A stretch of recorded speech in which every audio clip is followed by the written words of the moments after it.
کہ مصیبت اور ظلم کی آندھیاں چل رہی ہوں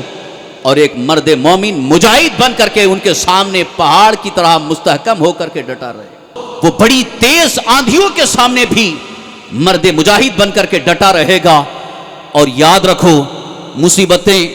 آتی رہیں گی، ظلم کی آندھیاں چلتی رہیں گی اور ہمیں چھلنی کرتی رہیں گی، لیکن اس کے باوجود ہمارے قدموں میں ڈگمگاہٹ نہیں ہوگی اور نہ ہم کبھی دشمنوں کے سامنے کاسائے گدائی لے کر کے بھیک مانگنے کے لیے کھڑے ہوں گے، بلکہ ان کے سامنے ان کی آنکھوں میں آنکھیں ڈال کر کے ہر چیز کا جواب دینے کے لیے کھڑے رہیں گے، یہاں تک کہ اپنی جان کی آخری بازی بھی لگانے کے لیے تیار رہیں گے۔ اسی منظر کو پیش کرتے ہوئے اعلیٰ حضرت امام اہل سنت مجدد دین ملت شاہ امام محمد رضا قدس روح یوں عرض کرتے ہیں، جان ہے عشق مصطفیٰ روز فضو کرے خدا، جس کو ہو درد کا مزہ ناز دوا اٹھائے کیوں۔ دن بدن ہم دیکھتے جا رہے ہیں، محسوس کر رہے ہیں، پرنٹ میڈیا کے ذریعے، نیوز اور اخبارات کے ذریعے، سوشل میڈیا کے ذریعے بہت ساری چیزیں آپ کی نگاہوں کے سامنے ہیں، کس طریقے سے ماحول میں نفرتوں کا زہر گھولا جا رہا ہے، کس طرح کی سازشوں سے مسلمانوں کے ایمان کو کمزور کیا جا رہا ہے۔ حالیہ جو معاملات ہیں اس سے بھی آپ اچھی طرح سے واقف ہیں۔ جب کسی کے گھر کے سامنے دشمن کی فوج کھڑی ہو اور اس کے گھر کو جلانے کی ساری سازشیں ہو چکی ہوں تو وہ سکون کی نیند سو نہیں سکتا، اسے اس بات کی فکر ہوتی ہے کہ مجھے اپنا گھر بھی بچانا ہے اور اپنی جان بھی بچانا ہے، اور اگر گھر نہ بچا سکا تو کم سے کم اپنی جان بچانے کی فکر تو کرے گا۔ لیکن بڑا افسوس ہے کہ اتنے شدید اور اتنے خطرناک اور کربناک حالات ہونے کے باوجود بھی آج اکثر مسلمان بالکل ہی ایسی زندگی گزار رہے ہیں جس زندگی کو دیکھ کر کے کبھی کبھی ہمیں خود رونا آتا ہے اور افسوس بھی ہوتا ہے۔ علماء کرام کی نصیحتوں کو سننے کے باوجود بھی احساس نہیں۔ عزیزان گرامی، اس وقت ہمیں بیدار ہونے کی سخت ضرورت ہے۔ خواب غفلت کا مطلب یہ ہے کہ حالات بڑی تیزی کے ساتھ بدلتے جا رہے ہیں اور کس طریقے سے ہمارے قدموں کے نیچے سے ہماری زمین چھیننے کی کوشش کی جا رہی ہے، لیکن ہم اس کے علاج کی طرف توجہ نہیں کر رہے ہیں، دفاع کی طرف توجہ نہیں کر رہے ہیں۔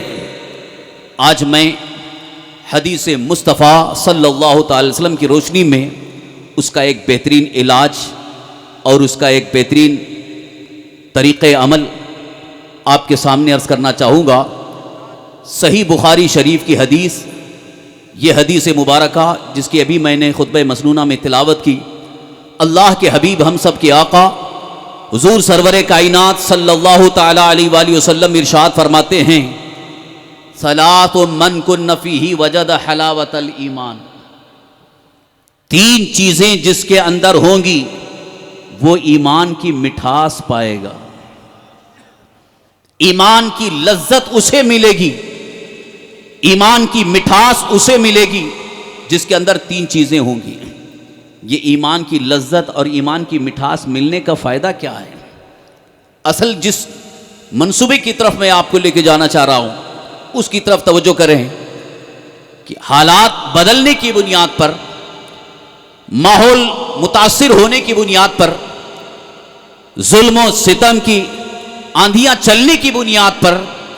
آج بہت سارے مسلمان اپنے دین سے دور ہونے کی کوشش میں ہے اور ایمان کا دامن چھوڑنے کی کوشش میں ہے۔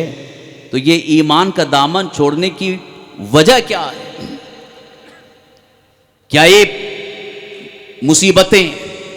دین سے دور ہونے کی بنیاد پر دور ہو سکتی ہیں؟ جو مصیبتیں آئی ہیں، جو پریشانیاں آئی ہیں، جن مصائب و آلام کی چکیوں میں ہم پیس رہے ہیں، کیا دین سے دور ہونے کی بنیاد پر یہ ساری مصیبتیں ختم ہو جائیں گی؟ ایمان کا دامن چھوڑنے کی بنیاد پر کیا ہمارے اوپر ظلم ختم ہو جائے گا؟ کیا ہم ظالم کے ظلم سے بچ جائیں گے؟ ہرگز نہیں، بلکہ ظلم اور بڑھتا چلا جائے گا، اور اگر ظلم کم بھی ہوگا تب بھی ہمارے اندر بے چینی اور بے قراری پیدا ہوگی۔ اسی لیے میں عرض کرنا چاہتا ہوں، جس کا ایمان مضبوط ہوگا، جس کا ایمان مستحکم ہوگا، جسے ایمان کی لذت حاصل ہوگی، وہ ہر مصیبت میں مضبوط پہاڑ بن کر کے ڈٹا رہے گا۔ آج ضرورت اس بات کی ہے کہ مصیبت اور ظلم کی آندھیاں چل رہی ہوں، اور ایک مرد مومن مجاہد بن کر کے ان کے سامنے پہاڑ کی طرح مستحکم ہو کر کے ڈٹا رہے۔ آنے والی آندھیاں خود بخود راستہ کاٹ کر کے نکل جائیں گے، لیکن جہاں ہماری ایمانی کمزوری کی بنیاد پر ہمارے قدم ڈگمگانے لگتے ہیں، وہیں ہم ان مصیبتوں کے شکار ہو کر ذلت و رسوائی کا سامنا کرنے پر آمادہ ہو جاتے ہیں۔ آئیے اسی وجہ سے آج ضرورت جس چیز کی ہے میں وہ آپ کے سامنے پیش کر رہا ہوں۔ اللہ کے حبیب ہمارے آقا سرکار دو عالم صلی اللہ علیہ وسلم ارشاد فرماتے ہیں، 3 چیزیں جس کے اندر موجود ہوں گی وہ ایمان کی مٹھاس پائے گا۔ وجد حلاوت الایمان، یہ حدیث پاک کا لفظ ہے، زبان مصطفیٰ سے جاری ہوا۔ حضور اکرم صلی اللہ علیہ وسلم ارشاد فرماتے ہیں، ایمان کی لذت، ایمان کی مٹھاس اسے حاصل ہوگی جس کے اندر یہ 3 چیزیں ہوں گی۔ سب سے پہلی چیز کیا ہے؟ رسول گرامی وقار صلی اللہ علیہ وسلم ارشاد فرماتے ہیں، ان یکون اللہ ورسولہ احب الیہ مما سواہما، اللہ اور اس کے رسول اس کے نزدیک سب سے زیادہ محبوب ہو جائیں۔ اللہ اور اس کے رسول کی محبت سب سے زیادہ دل میں آ جائے، یقیناً اسے ایمان کی لذت ملے گی، ایمان کی مٹھاس ملے گی، اس کا ایمان مستحکم ہوگا، اس کا ایمان مضبوط ہوگا، وہ بڑی تیز آندھیوں کے سامنے بھی مرد مجاہد بن کر کے ڈٹا رہے گا۔ اور یاد رکھو، مصیبتیں آتی رہیں گی، ظلم کی آندھیاں چلتی رہیں گی اور ہمیں چھلنی کرتی رہیں گی، لیکن اس کے باوجود ہمارے قدموں میں ڈگمگاہٹ نہیں ہوگی، اور نہ ہم کبھی دشمنوں کے سامنے کاسائے گدائی لے کر کے بھیک مانگنے کے لیے کھڑے ہوں گے، بلکہ ان کے سامنے ان کی آنکھوں میں آنکھیں ڈال کر کے ہر چیز کا جواب دینے کے لیے کھڑے رہیں گے، یہاں تک کہ اپنی جان کی آخری بازی بھی لگانے کے لیے تیار رہیں گے۔ اسی منظر کو پیش کرتے ہوئے اعلیٰ حضرت امام اہل سنت مجدد دین ملت شاہ امام محمد رضا قدس روح یوں عرض کرتے ہیں، جان ہے عشق مصطفیٰ روز فضو کرے خدا، جس کو ہو درد کا مزہ نازے دوا اٹھائے کیوں۔ عشق مصطفیٰ کا درد جس کے دل میں پیدا ہو جائے، اسے دنیا کی کسی دوا کی ضرورت نہیں ہے، اسے کسی حکومت کے سہارے کی ضرورت نہیں ہے۔ جس کے اندر عشق مصطفیٰ کا درد پیدا ہو جائے، وہ زمانے میں سب سے بڑا سلطان ہوگا۔ اس کے سامنے دوسری قومیں کاسائے گدائی لے کر کے بھیک مانگتی ہوئی کھڑی ہوں گی۔ حضرات، آج ہم سے یہ کہا جا رہا ہے کہ تم ہم سے حفاظت کی بھیک مانگو، ہم تمہیں پروٹیکشن دیں گے، تمہیں حفاظت دیں گے۔ ہمیں کسی کی حفاظت کی ضرورت نہیں، ہمیں اللہ کی حفاظت کافی ہے۔ حسبنا اللہ و نعم الوکیل، ہمیں اللہ کافی ہے اور وہی بہترین کارساز ہے۔ تو ایمان کی مٹھاس اور ایمان کی لذت اپنے دل میں حاصل کرنے کی کوشش کریں۔ اب آئیے اسی لذت کے حوالے سے ایک بات عرض کرنا چاہتا ہوں۔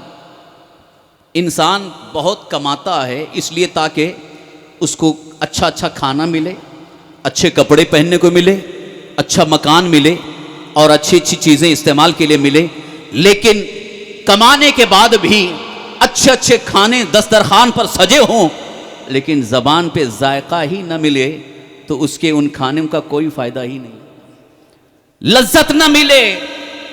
تو اعلیٰ سے اعلیٰ کھانے بھی اس کے سامنے ہیچ ہیں، کچھ فائدہ نہیں ہے۔ لہذا دنیا کی جتنی بھی نعمتیں ہیں، ان ساری نعمتوں کی حقیقی لذت اگر تمہیں چاہیے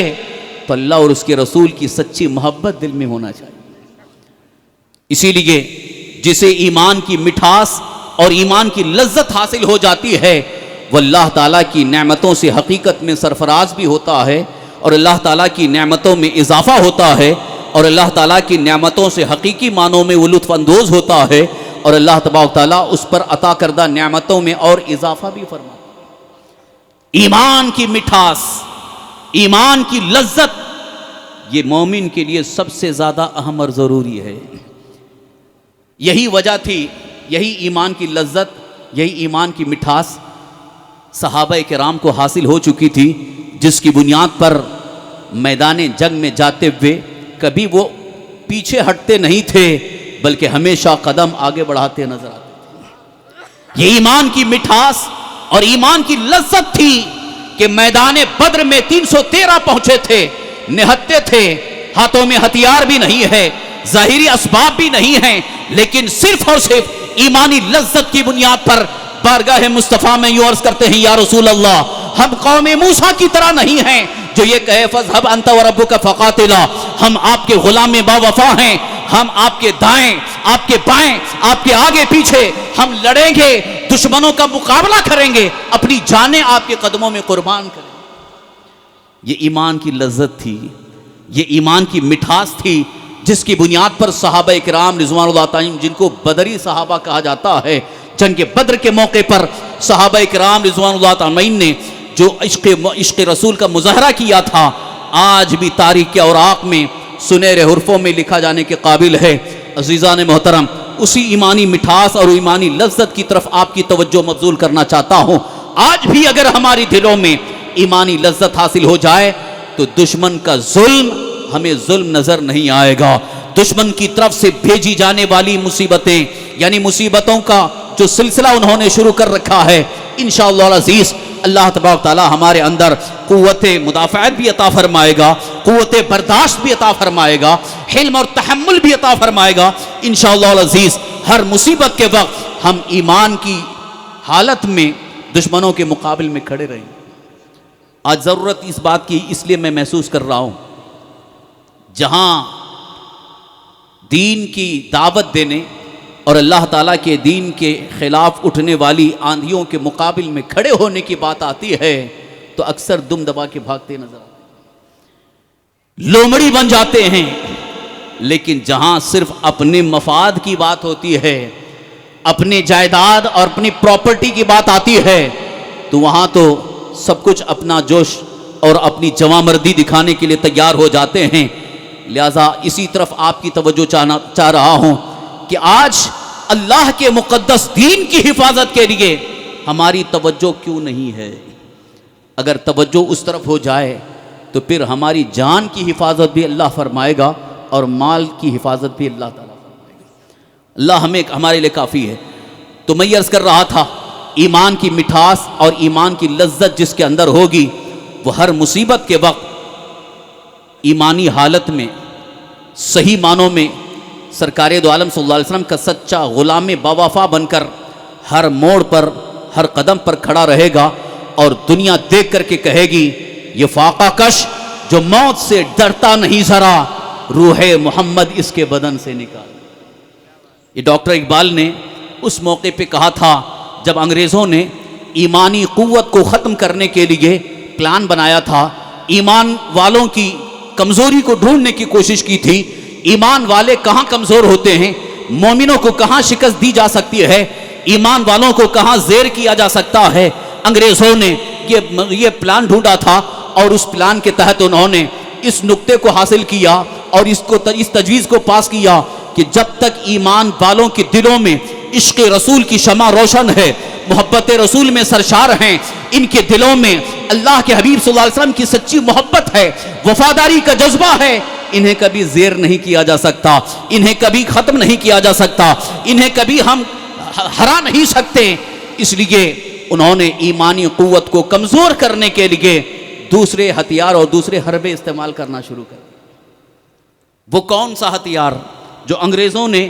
ایمانی قوت کو کمزور کرنے کے لیے استعمال کیا؟ وہ سب سے بڑا ہتھیار جو انہوں نے استعمال کیا، عشق رسول کی گرمی کو ٹھنڈا کرنے کے لیے ان کے پاس ایک بڑا ہتھیار تھا، نشہ اور حسن۔ ان دونوں کو پیش کر کے ایمان والوں کو ان کے دلوں سے عشق رسول کی شمع کو بجھانے کی کوشش کی اور ایمانی حرارت کو کمزور کرنے کی کوشش کی۔ ڈاکٹر اقبال نے اس شعر کے اندر ایمان والوں کو ایک عظیم پیغام بھی دیا ہے کہ جب تک تمہارے دلوں کے اندر محبت رسول کی خوشبو ہوگی اور سرکار دو عالم صلی اللہ علیہ وسلم کی سچی محبت اور وفاداری کا جذبہ رہے گا، دنیا کی کوئی طاقت تمہیں زیر نہیں کر سکتی، دنیا کی کوئی طاقت تمہیں ذلیل و رسوا نہیں کر سکتی، بلکہ وہ گھبرا جائے گی۔ انہیں خوف ہے تو ایمان والوں سے خوف ہے، آج بھی انہیں ڈر ہے تو عاشقان مصطفیٰ سے ڈر ہے، اس لیے کہ دنیا میں جب بھی انقلاب پیدا ہوا ہے عاشق مصطفیٰ سے انقلاب پیدا ہوا ہے۔ اسی عشق مصطفیٰ کی طرف دعوت دیتے ہوئے اعلیٰ حضرت امام اہل سنت مجدد دین ملت شاہ امام احمد رضا قدس روح یوں عرض کرتے ہیں، انہیں جانا انہیں مانا نہ رکھا غیر سے کام، انہیں جانا انہیں مانا نہ رکھا غیر سے کام، للہ الحمد میں دنیا سے مسلمان گیا، ایمانی قوت اسی کا نام ہے۔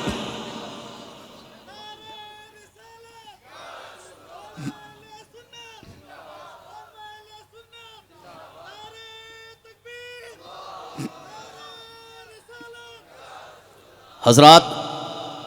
اعلیٰ حضرت امام اہل سنت شاہ امام محمد رضا قدس الروح صحیح معنوں میں عشق رسول کے عظیم داعی کا نام ہے، محبت رسول کی عظیم تبلیغ کا نام ہے۔ اعلیٰ حضرت امام اہل سنت نے پوری دنیا سنیت کو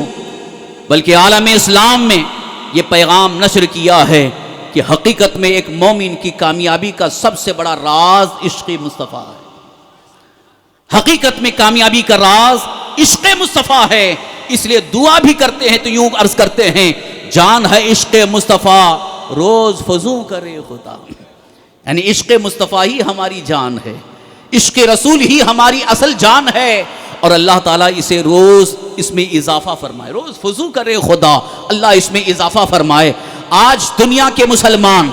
دولت کے اضافے کی دعا کرتے ہیں، اے اللہ ہماری دولت میں اضافہ فرما، اے اللہ ہماری دولت کو اور بڑھا دے، ہمارا مال بڑھتا رہے۔ دولت کے بڑھنے اور مال کے بڑھانے کی دعا کرتے ہیں، مگر عاشق مصطفیٰ کی دعا یہ ہے کہ ہمیں دنیا کی دولت کو بڑھانے کی دعا نہیں کرنی ہے، بلکہ عشق مصطفیٰ کو بڑھانے کی دعا کرنی ہے، اور حقیقت میں یہی کامیابی کا راز ہے۔ اور یہ عشق رسول کی دولت کہاں سے حاصل ہوتی ہے؟ یہ حدیث مصطفیٰ کی روشنی میں سنیں۔ رسول پاک صلی اللہ علیہ وسلم نے ارشاد فرمایا، تین چیزیں جس کے اندر ہوں گی اسے ایمان کی لذت، ایمان کی مٹھاس حاصل ہوگی، حلاوت ایمان پائے گا۔ سب سے پہلی چیز یہ ہے اللہ اور اس کے رسول کی محبت ان کے علاوہ ما سوا سے سب سے زیادہ ہو جائے، یعنی اللہ اور اس کے رسول کے علاوہ ہر چیز سے زیادہ حضور رحمت عالم صلی اللہ علیہ وسلم کی محبت ہو، اللہ کی محبت ہو۔ اب اس کی صرف ایک مثال اور ایک عظیم نمونہ آپ کے سامنے پیش کر کے میں اپنی گفتگو آگے بڑھا رہا ہوں۔ یہ اللہ اور اس کے رسول کی محبت سب سے زیادہ ہونے کا خاص مطلب یہ ہے، دنیا والوں کا منصوبہ، دنیا والوں کا پیغام، دنیا والوں کا فیصلہ ایک طرف اور اللہ اور اس کے رسول کا فیصلہ ایک طرف۔ مومن کی شان یہ ہے کہ اگر دنیا والوں کا فیصلہ ایک طرف ہے اور اللہ اور اس کے رسول کا فیصلہ ایک طرف ہے تو اس کی شان تو یہ ہے، مومن کی شان تو یہ ہے، مومن کی پہچان تو یہ ہے کہ وہ اللہ اور اس کے رسول کے فیصلے کو پہلے تسلیم کرے، اس کے بعد دنیا والوں کا فیصلہ ہوگا۔ اگر موافق ہے تو ٹھیک ہے، موافق نہیں ہے تو اس کی ضرورت نہیں ہے۔ لہٰذا اللہ اور اس کے رسول کی محبت سب سے زیادہ ہو جائے۔ اور دوسری چیز یہ ہے، اللہ کے حبیب سرکار دو عالم صلی اللہ علیہ وسلم ارشاد فرماتے ہیں، وَأَن يُحِبَّ الْمَرْءَ لَا يُحِبُّهُ إِلَّا لِلَّهِ، انسان کسی سے بھی اگر محبت کرے تو وہ صرف اور صرف اللہ کے لیے محبت کرے۔ یہ بھی ایمان کی مٹھاس اور ایمان کی لذت پانے کا ایک سب سے عظیم سبب اور ذریعہ ہے۔ یہ ایک بہت عظیم ٹاپک ہے، لہٰذا میں بہت مختصر انداز میں اس کو آپ کے سامنے پیش کر کے عرض کر کے گزر جا رہا ہوں کہ ہر انسان سے محبت نہیں ہوتی ہے، بلکہ کچھ مخصوص حضرات ہیں جن سے ہماری محبت ہوتی ہے، جیسے ماں باپ سے محبت ہوتی ہے، بھائی سے محبت ہوتی ہے، بہن سے محبت ہے، شادی شدہ ہیں تو بیوی سے محبت ہے، اولاد سے محبت ہے، استاد سے محبت ہے، پیر سے محبت ہے، اولیاء اللہ سے محبت ہے۔ لیکن ان ساری محبتوں کا عالم صرف اور صرف یہ ہو کہ پہلے اللہ اور اس کے رسول کی محبت سب سے زیادہ ہو، اور اگر کسی سے محبت ہے، یہاں تک کہ ماں باپ اور اولاد اور گھر والوں سے بھی محبت ہے، تو وہ اللہ کے لیے ہو، اللہ کی رضا کے لیے ہو، یقیناً یہ ایمان کی لذت اور ایمان کی مٹھاس پانے کا سب سے عظیم ذریعہ ہوگا۔ آپ حضرات بیٹھ جائیں، آپ حضرات بیٹھ جائیں، آپ حضرات بیٹھی رہیں، ان کو کھڑے ہونے جائیں، آپ تو علماء اور حفاظ ہیں، آپ کو بے چین ہونے کی ضرورت نہیں، یہیں آ جائیں گے، آپ دیکھ لیں گے، ایسا نہیں کہ بیٹھیں گے تو نظر نہیں آئیں گے۔ بیٹھ جائیے آپ حضرات، بیٹھ جائیے۔ آپ لوگ بیٹھ جائیں، کاہے کو کھڑے ہو جاتے ہیں بھائی؟ افراتفری کی وجہ سے ہاں، ماحول خراب ہوتا ہے، دینی آپ جلسہ بیٹھے ہے۔ دیکھیے کتنی اچھی بات ہو رہی ہے۔ ہاں میں جلسہ ہے، یہ بار بار کیسے کھڑے ہو جا رہے ہیں کچھ سمجھ میں نہیں آ رہا۔ تشریف رکھیں، سنیں، بس حضرت آنے والے ہیں چند دن، بیٹھے اپنی اپنی جگہ پر۔ آپ حضرات بیٹھ جائیے، بیٹھ جائیے، جو ادھر کھڑے ہیں ان سے بھی میں گزارش کر رہا ہوں بیٹھ جائیں۔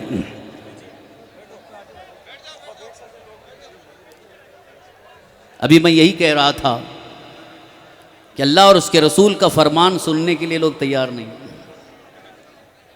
فرمان خدا اور فرمان مصطفیٰ میں پیش کر رہا ہوں، اور مفتی سلمان اظہری صاحب بھی وہی آپ کے سامنے پیش کریں گے، لہٰذا ان کی زبانی بھی آپ کو سننا ہے، تو کیوں آپ بے چین اور بے قرار؟ انشاءاللہ العزیز آئیں گے، بیٹھیں گے، خطاب بھی ہوگا، اطمینان سے سنیں گے، تو آپ ماحول کو خراب نہ کریں۔ دینی جلسہ ہے، اس میں ڈسپلن ہونی چاہیے، جتنا ادب تہذیب کا مظاہرہ کریں گے، پوری دنیا میں یہ پیغام نشر ہوتا ہے، پوری دنیا میں یہ پیغام نشر ہو رہا ہے، یہ پروگرام دیکھا جا رہا ہے، تو کہیں ایسا نہ ہو کہ دنیا میں جو دوسرے ممالک میں بیٹھے ہوں وہ یہ کہیں کہ فتح پور شیخاوٹی والے مہذب نہیں تھے، تہذیب والے نہیں تھے۔ یہ جملہ آپ کے لیے مناسب نہیں۔ تہذیب یہ ہے کہ ادب کے ساتھ، خاموشی کے ساتھ بیٹھے رہیں، لہٰذا آپ کو دیدار کرنے کا بھی موقع ملے گا، ان کے خطاب کو سننے کا بھی موقع ملے گا۔ آپ حضرات ماحول کو خراب نہ کریں، اس لیے میں بڑے ادب کے ساتھ عرض کر رہا ہوں۔ یہ جلسہ جب سجا ہے اور خطاب ہو رہا ہے تو آپ کھڑے ہو جائیں گے تو ماحول خراب ہو جائے گا، اور حدیث مصطفیٰ صلی اللہ علیہ وسلم بیان کر رہا ہوں۔ ہمارے بزرگوں کا طریقہ تو یہ تھا، خاص طور پر جو علم حدیث کا درس دیتے تھے محدثین، حضرت امام احمد ابن حنبل رضی اللہ عنہ، اور اسی طرح سے حضرت امام مالک رضی اللہ عنہ، حدیث مصطفیٰ کا جب درس دیتے تھے تو مجمع جو بیٹھا رہتا تھا وہ پوری طرح سے اتنا متوجہ ہوتا اور اتنی سنجیدگی، اتنی خاموشی کے ساتھ بیٹھے رہتے کہ گویا ان کے سروں پر اگر پرندہ بھی بیٹھے تو اڑنے، اور ان کے اندر صرف اور صرف توجہ اللہ کے حبیب صلی اللہ علیہ وسلم کی طرف ہوتی تھی کہ فرمان مصطفیٰ بیان کیا جا رہا ہے، رسول کریم صلی اللہ علیہ وسلم کی حدیث پڑھی جا رہی ہے۔ اس وقت توجہ گنبد خضرا کی جانب حضور صلی اللہ علیہ وسلم کی طرف توجہ ہوتی تھی۔ ایک مرتبہ حضرت امام اعظم ابو حنیفہ رضی اللہ عنہ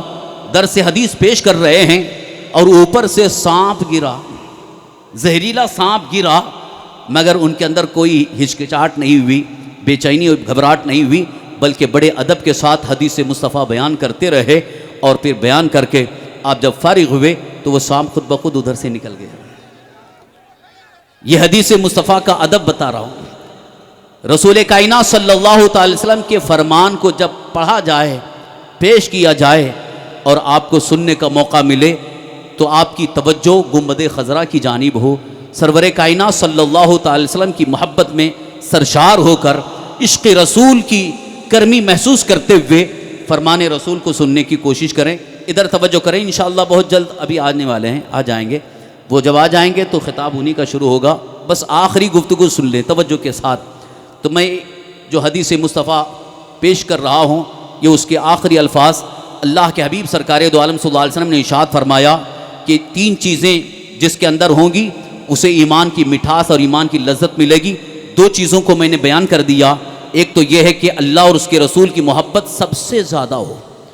اور کسی سے بھی اگر محبت ہو وہ صرف اللہ کی رضا کے لیے ہو۔ اب تیسری چیز بہت غور سے سنیے، رسول گرامی وقار صلی اللہ علیہ وسلم فرماتے ہیں ان یکرہ ان یعود فی الکفر کما یکرہ ان یقذف فی النار، کہ کفر کی طرف جانے کو ایسے ناپسند کرتا ہو جیسے آگ میں ڈالے جانے کو ناپسند کرتا ہو. یعنی کفر کی چیزوں سے، کفر کی علامتوں سے، شعار کفر سے اتنا متنفر ہو جائے، اتنا دور ہو جائے جیسے آدمی آگ سے دور بھاگتا ہے. آگ کی، کیونکہ آگ انسان کو جھلسا دیتی ہے. آگ کے قریب کیوں نہیں جاتا انسان کہ جل جائے گا یا تو بدن جھلس جائے گا، اس لیے آگ کے قریب جانا کوئی گوارا نہیں کرتا. اور اگر کسی سے کہا جائے کہ میں تمہیں آگ میں ڈالوں تم اس کو پسند کرو گے، کوئی نہیں کہے گا کہ میں پسند کرتا ہوں، بلکہ ہر ایک کہے گا کہ مجھے آگ میں نہیں جانا ہے. آگ سے دور بھاگتا ہے، آگ اگر لگے تو بجھانے کی کوشش کرتا ہے. کتنی بہترین مثال کے ذریعے رسول کائنات صلی اللہ علیہ وسلم نے ارشاد فرمایا ہے کہ تمہارے اندر ایمان اتنا مضبوط ہو جائے، ایمان اتنا پختہ ہو جائے، ایمان اتنا مستحکم ہو جائے کہ کافر کفر کی ساری علامتیں لے کر کے آ رہا ہو، کافر تمہارے سامنے دنیا کی دولتوں کو پیش کر کے لالچ دے رہا ہو، تب بھی تمہیں کفر کی دہلیز پر قدم نہیں رکھنا ہے، کفر کی طرف نہیں جانا ہے، شعار کفر کو نہیں اپنانا ہے، بلکہ کفار کو یہی جواب دینا ہے کہ ہمارے دلوں میں عشق مصطفیٰ ہے، لہذا زندگی کی آخری سانس تک ہمارے ہاتھوں میں دامن مصطفیٰ ہوگا، لہذا ہم کفر کو کبھی پسند نہیں کر سکتے. سبحان اللہ، کیا بات ہے، واہ واہ واہ. اسی لیے اعلیٰ حضرت امام اہل سنت نے جو یہ شعر پیش فرمایا ہے اس کو ہمیشہ گنگناتے رہو. انہیں جانا انہیں مانا، نہ رکھا غیر سے کام، للہ الحمد میں دنیا سے مسلمان. سبحان اللہ. دنیا میں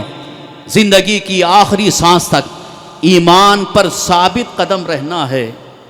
اب توجہ کے ساتھ سنیے، آخری جملہ یہ بہت اہم جملہ عرض کر رہا ہوں، اس لیے کہ آج پوری دنیا کی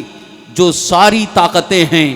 جو اسلام مخالف قوتیں ہیں، ان کا ایک مشن یہ ہے کہ مسلمان اسلام پر، ایمان پر ثابت قدم نہ رہے، چھوڑ دے،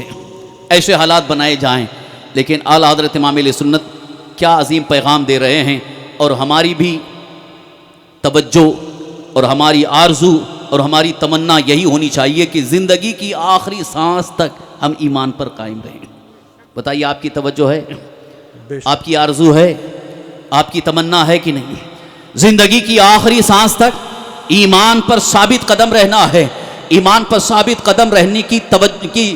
آرزو بھی رکھیں، تمنا بھی رکھیں اور اس کی خواہش بھی رکھیں. تو اس کے لیے یقین جانیں اللہ کے حبیب سرکار دو عالم صلی اللہ علیہ وسلم کی سچی محبت پیدا ہو جائے، رسول گرامی وقار صلی اللہ علیہ وسلم سے سچی وفاداری کا جذبہ پیدا ہو جائے، تو اللہ تبارک تعالیٰ آخری سانس تک ہمیں ایمان پر ثابت قدمی عطا فرمائے. دنیا کی بڑی بڑی طاقتیں، دنیا کی ساری تحریکیں، وہ تمہیں دین سے دور کرنے کی کوششیں کر کر کے تھک جائیں گی، لیکن تم کو انہیں یہی جواب دینا ہوگا کہ ہم زندگی کی آخری سانس تک ایمان پر ثابت قدم رہیں گے. حضرات، ایک حدیث پاک کا مفہوم عرض کر رہا ہوں. رسول کائنات صلی اللہ علیہ وسلم نے یہ بھی ارشاد فرمایا ہے کہ قیامت کے قریب ایسے حالات ہوں گے، ایسا ماحول ہوگا، ایسے حالات بنائے جائیں گے کہ مومن کو ایمان پر ثابت قدم رہنا مشکل ہو جائے گا، بہت دشوار ہو جائے گا. ایسے مثال دی گئی کہ جیسے ہاتھ میں انگارہ رکھنا، کہ ہاتھ میں انگارہ رکھنا کتنا مشکل ہوگا، کتنا دشوار ہوگا. ایسے حالات بنائے جائیں گے کہ آپ کو ایمان پر ثابت قدم رہنا مشکل ہو جائے گا، ایمان پر ثابت قدمی مشکل ہو جائے گی. جیسا کہ آپ دیکھ رہے ہیں کہ اگر صحیح معنوں میں ایمان والا جھوٹ سے پرہیز کرتا ہے، بہت ساری برائیوں سے اپنے دامن کو بچاتا ہے، حلال روزی کی تلاش میں لگا رہتا ہے، اور اس کا اگر کاروبار نہیں چل رہا ہے یا کاروبار چل تو رہا ہے لیکن بہت معمولی بکری ہو رہی ہے، کم پونجی اس کو حاصل ہو رہی ہے، تو کچھ لوگ اسے تانا دیتے ہیں بہت زیادہ ایمان والا ہو گیا ہے، بہت زیادہ امانت دار ہو گیا ہے، بہت زیادہ حلال روزی کی تلاش میں ہے، اس لیے دکان صحیح چل نہیں رہی ہے، صحیح کاروبار ہو نہیں رہا ہے، تمہارے اندر کوئی انقلاب تبدیلی نہیں ہو رہی ہے، لہذا اسے جھوٹ بولنے پر آمادہ کیا جاتا ہے، حرام روزی حاصل کرنے کی دعوت دی جاتی ہے. لہذا ایسے موقع پر تمہارا امتحان ہے کہ اگر تمہیں ایمان پر ثابت قدم رہنا ہے تو جھوٹ کا سہارا نہیں لینا ہے، بے وفائی کا مظاہرہ نہیں کرنا ہے، اللہ کے حبیب سرکار دو عالم صلی اللہ علیہ وسلم کے ارشادات کے خلاف زندگی نہیں گزارنا ہے، بلکہ زندگی کے ہر موڑ پر فرمان مصطفیٰ کے مطابق زندگی گزارنا. بے شک بے شک. اور قرآن کریم میں بھی اللہ تبارک تعالیٰ نے یہی ارشاد فرمایا، فَلْيَحْذَرِ الَّذِينَ يُخَالِفُونَ عَنْ أَمْرِهِ، چاہیے کہ وہ ڈریں جو آپ کے حکم کی خلاف ورزی کرتے ہیں. یعنی اللہ کے رسول صلی اللہ علیہ وسلم کے حکم کی خلاف ورزی کرنے والے ڈریں، خوف زدہ ہوں. کس چیز سے اللہ نے ڈرایا؟ ان تصیبہم فتنۃ او یصیبہم عذاب علیم، یا تو انہیں کوئی مصیبت آئے گی یا دردناک عذاب میں مبتلا ہوں گے. فرمان رسول کو سامنے آنے کے بعد بھی اللہ کے رسول صلی اللہ علیہ وسلم کا ارشاد سننے کے باوجود اللہ کے حبیب سرکار دو عالم صلی اللہ علیہ وسلم کے فرمان کے خلاف زندگی گزارنا یہ مصیبت کے آنے کا سبب بن سکتا ہے، یہ آفتوں اور بلاؤں کے آنے کا سبب بن سکتا ہے، اور عذاب علیم میں مبتلا ہونے کا سبب بن سکتا ہے. صرف ایک مثال دے کر کے گفتگو اختتام کی طرف لا رہا ہوں. آپ کو تاریخ یاد ہوگی، اللہ کے حبیب سرکار دو عالم صلی اللہ علیہ وسلم کے زمانے پاک میں غزوہ احد کے موقع پر، جنگ احد کے موقع پر رسول پاک صلی اللہ علیہ وسلم نے صحابہ کے ایک گروہ کو ایک درے پر کھڑا فرما دیا، پہاڑ پر کھڑا کر دیا، اور حضور نے ارشاد فرمایا تھا کہ یہاں سے ہٹنا نہیں، یہاں سے ہٹنا نہیں. دشمن کی فوج آئی، مقابلہ ہوا، اور جو صحابہ میدان جنگ میں تھے انہوں نے مقابلہ تو کیا اور بہت زبردست مقابلہ کیا. دشمن کفار کی فوج شکست کھا گئی، میدان چھوڑ کر کے بھاگ گئے. جب وہ میدان چھوڑ کر کے بھاگ گئے تو اس وقت کا دستور تھا کہ جب دشمن میدان چھوڑ کر کے بھاگتا ہے تو اس کے جو ہتھیار چھوڑ کر کے جاتا ہے اسے مال غنیمت کے طور پر اکٹھا کیا جاتا ہے. صحابہ مال غنیمت اکٹھا کرنے میں مصروف ہو گئے، اور ادھر جن صحابہ کو حضور نے ایک جگہ کھڑا کیا تھا اور فرمایا تھا کہ یہاں سے ہٹنا نہیں، ان لوگوں نے دیکھا کہ جنگ تو ختم ہو گئی، جنگ تو ختم ہو گئی، ہمارے ساتھی مال غنیمت اکٹھا کر رہے ہیں، وہاں سے ہٹ گئے. وہاں سے ہٹنا تھا کہ وہی دشمن کی فوج جو میدان چھوڑ کر کے بھاگ گئی تھی واپس ادھر ہی سے وہ آئی، اور انہوں نے فوراً اچانک ان پر حملہ کیا، اور اسی وقت صحابہ کرام میں 70 صحابہ شہید ہو گئے. اللہ. یہ تاریخ ہے، یہ غزوہ احد کا موقع ہے. تو یہاں پر محدثین نے ایک نقطہ یہ بیان فرمایا ہے، ہم اس کو خطا نہیں کہہ سکتے کہ صحابہ کرام رضوان اللہ تعالی سے جو چیز سرزد ہوئی وہ خطائے اجتہادی اسے کہا جا سکتا ہے، اس لیے کہ ان صحابہ نے تو یہ سمجھا کہ حضور نے اس لیے فرمایا تھا کہ جب تک جنگ ہو رہی وہاں سے ہٹنا نہیں، لیکن حضور نے مطلق فرمایا تھا کہ یہاں سے ہٹنا نہیں، کیونکہ حضور کی نگاہ نبوت دیکھ رہی تھی کہ دشمن ادھر ہی سے حملہ آور ہونے والے ہیں. اللہ کے حبیب صلی اللہ علیہ وسلم کو علم غیب حاصل ہے، حضور کو اس بات کا علم تھا کہ یہ دشمن کی فوج جب ادھر سے جائے گی واپس ادھر سے آئے گی، اسی لیے حضور نے یہاں پر صحابہ کو کھڑا کیا تھا، لیکن ان کا ہٹنا یہ ان کے آنے کا سبب بن گیا. یہاں سے میں عرض کرنا چاہتا ہوں، حضور صلی اللہ علیہ وسلم کے فرمان پر پوری طرح سے عمل نہ کرنے کی بنیاد پر ایک بہت بڑی مصیبت کا سامنا کرنا پڑا، ایک بہت بڑی تکلیف کا سامنا کرنا پڑا. تو اس عاشق رسول کہتے ہیں کہ جب صحابہ جو سچے عاشق رسول بھی ہیں، غلامان باوفا ہیں، لیکن ان سے خطائے اجتہادی سرزد یہ ہوئی کہ انہوں نے سمجھا کہ حضور نے اس موقع تک کے لیے فرمایا تھا اس لیے ہٹ گئے. مگر آج ہمارا حال یہ ہے کہ ہم کھلم کھلا رسول پاک صلی اللہ علیہ وسلم کے حکم کے خلاف زندگی گزار رہے ہیں، سنت مصطفیٰ کو چھوڑ کر کے زندگی گزار رہے ہیں. اللہ کے رسول صلی اللہ علیہ وسلم نے فرمایا کہ داڑھی رکھو، اور کتنے ہمارے مسلمان بھائی ہیں جو داڑھی چھلا رہے ہیں. تو رسول پاک صلی اللہ علیہ وسلم کے حکم پر عمل ہے کہ حکم کی خلاف ورزی ہے؟ خلاف ورزی میں زندگی گزارنے والے ہوش میں آ جائیں کہ اللہ نے فرمایا ہے فَلْيَحْذَرِ الَّذِينَ يُخَالِفُونَ عَنْ أَمْرِهِ، چاہیے کہ وہ ڈریں جو آپ کے حکم کی خلاف ورزی کر رہے ہیں، انہیں کوئی نہ کوئی مصیبت آئے گی، فتنے میں مبتلا ہوں گے یا تو عذاب علیم میں مبتلا ہوں گے. لہذا آج وقت ہے،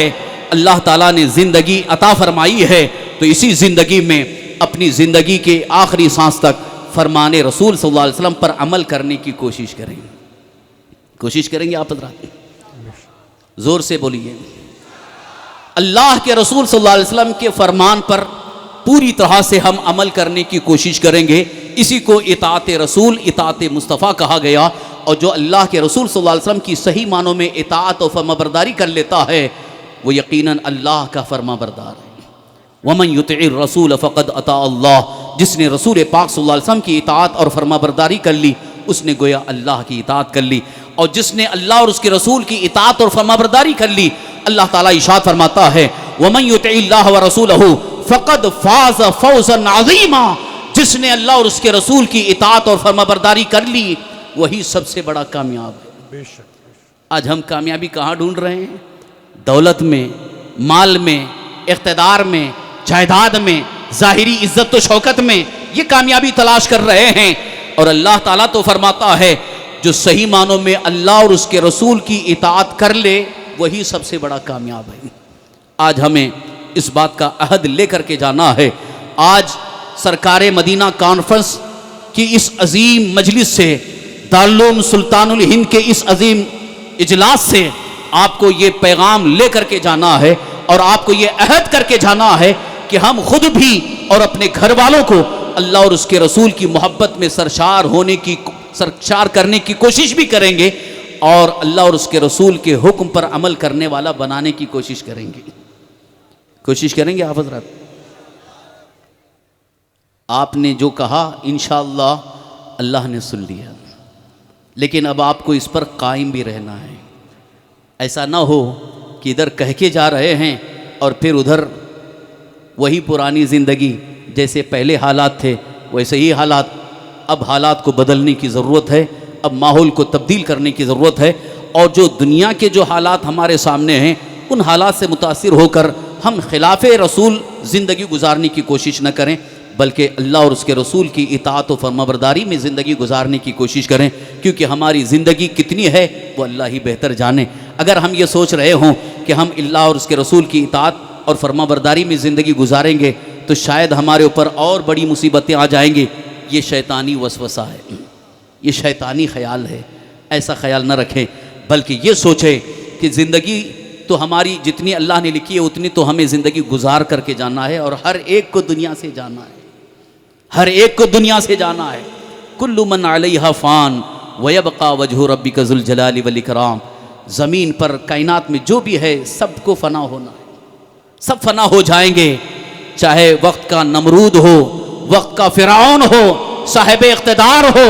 سب کو فنا ہونا ہے، سب کو موت کے گھاٹ اترنا ہے۔ کل نفس ذائقۃ الموت۔ لہٰذا پھر اس دنیا کی لالچ میں اللہ اور اس کے رسول کی اطاعت و فرمانبرداری کو چھوڑ کر کے ہم کون سی لذت حاصل کرنا چاہ رہے ہیں؟ لہٰذا آپ سے میں التماس کرتا ہوں، گزارش کرتا ہوں کہ خود بھی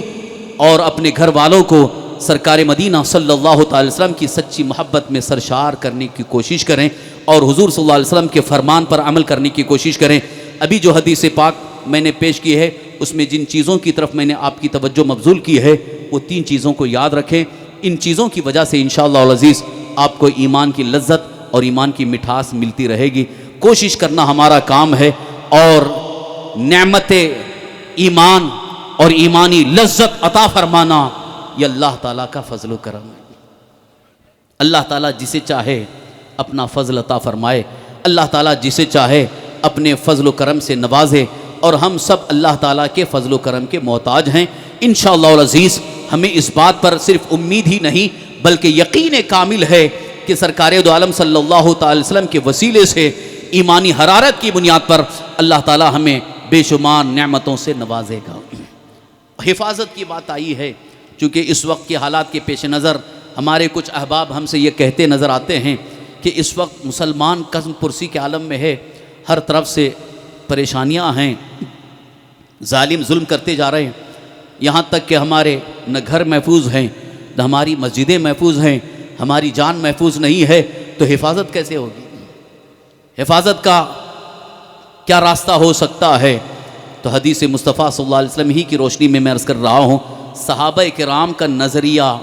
صحابہ کرام جو غلامان باوفا ہیں، رسول کائنات صلی اللہ علیہ وسلم کے سچے عاشق رسول ہیں، ان کا نظریہ یہ تھا کہ ہم صحیح معنوں میں اللہ کے حبیب سرکار دو عالم صلی اللہ علیہ وسلم کی سچی محبت میں سرشار ہو جائیں اور وفاداری کا جذبہ پیدا ہو جائے اور پوری زندگی وفاداری مصطفیٰ میں گزرے تو دنیا کی ہر طاقت ہمارے قدموں کے نیچے زیر کر دی جائے گی، حفاظت کی بھیک مانگنے کی ضرورت نہیں ہوگی۔ واقعہ ہے، ایک صحابی ہیں جن کا نام حضرت سفینہ رضی اللہ، سفر میں جا رہے تھے، دریا کے سفر میں کشتی میں سوار ہیں، بیچ دریا میں اچانک دریا کے اندر طوفان آیا اور کشتی الٹ گئی، جس کشتی میں سوار تھے وہ سب کے سب ڈوب گئے، حضرت سفینہ بھی اس میں تھے، اور اللہ کے فضل و کرم سے اسی کشتی کا ایک تختہ ٹوٹ کر کے وہ حضرت سفینہ کے قریب آ گیا، وہ حضرت سفینہ رضی اللہ عنہ صحابی رسول اس تختے پر سوار ہوئے، اس تختے کے سہارے دریا کے کنارے پہنچے۔ دیکھیے اسی کشتی میں سوار جتنے تھے وہ سب ڈوب گئے، ہلاک ہو گئے، لیکن حضرت سفینہ اس کشتی سے ٹوٹا ہوا جو تختہ تھا اسی تختے کے سہارے ساحل سمندر پر پہنچ گئے، سمندر کے کنارے پہنچ گئے، جان بچ گئی۔ لیکن جیسے ہی آپ ساحل سمندر پر آئے تو آپ کو بھوک لگی تھی، کافی بھوک، تو آپ نے سوچا کہ ادھر قریب میں جنگل نظر آ رہا ہے، تو جنگل میں کوئی کھانے والا پھل مل سکتا ہے، پھل کھا کر کے اپنی بھوک مٹا سکتا ہوں۔ جیسے ہی جنگل میں اندر آپ داخل ہوئے، کیا دیکھتے ہیں کہ ایک شیر منہ کھول کر کے آپ کی طرف لپک کر آ رہا ہے۔ شیر کو دیکھ کر کے انسان کی ویسے ہی حالت خراب ہو جائے۔ شیر قریب آ رہا ہے، ایسا محسوس ہو رہا ہے کہ وہ شیر بھی کئی دن کا بھوکا ہے اور اس کو ایک غذا مل گئی ہے۔ حضرت سفینہ کہتے ہیں کہ جیسے وہ شیر مجھے کھانے کی نیت سے قریب آیا، میں نے اس سے کہا میں غلام رسول ہوں، میں اللہ کے رسول صلی اللہ علیہ وسلم کا غلام ہوں، اتنا کہنا تھا۔ وہی شیر حضرت سفینہ کے قدم کو چومنے لگا،